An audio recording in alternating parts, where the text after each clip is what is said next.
Kerala Blasters എന്ന ഒറ്റ ക്ലബിനുള്ള എതിർപ്പുകളും ശത്രുക്കളും വിമർശനങ്ങളും ISLൽ ഒരു ക്ലബിനും ഉണ്ടായിട്ടില്ല, ഇനി ഉണ്ടാവുകയുമില്ല.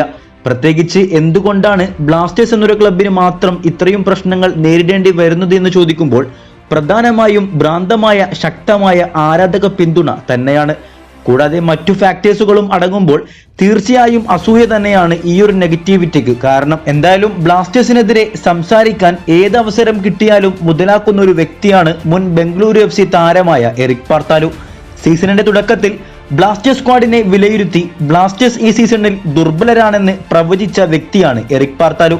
ഇപ്പോഴിതാ ബ്ലാസ്റ്റേഴ്സ് ടേബിൾ ടോപ്പർ ആയപ്പോൾ ആ പ്രവചനത്തെ മാറ്റി ലൂണയില്ലാതെ മികച്ച പ്രകടനം പുറത്തെടുത്ത് ടേബിൾ ടോപ്പർ ആയതിൽ ബ്ലാസ്റ്റേഴ്സിനെ പുകഴ്ത്തിയിരിക്കുകയാണ് എറിക് പാർത്താലു. ഇതിനു മുമ്പത്തെ 2 സീസണുകളിലും ആദ്യം പുറത്താകുന്ന ടീം ബ്ലാസ്റ്റേഴ്സ് ആയിരിക്കുമെന്ന് ഇദ്ദേഹം പ്രവചനം നടത്തിയപ്പോൾ ആ 2 സീസണുകളിലും ബ്ലാസ്റ്റേഴ്സ് പ്ലേ ഓഫിൽ കയറിയിരുന്നു. സംഭവം കയ്യിന്ന് പോയപ്പോൾ നൈസായി പുകഴ്ത്താൻ വന്നിരിക്കുകയാണ് ക്രിക്കറ്റിനെ ഗംഭീറിനെ പോലെ ഫുട്ബോളിലെ പ്രവചന സിംഹം എറിക് പാർത്താലു.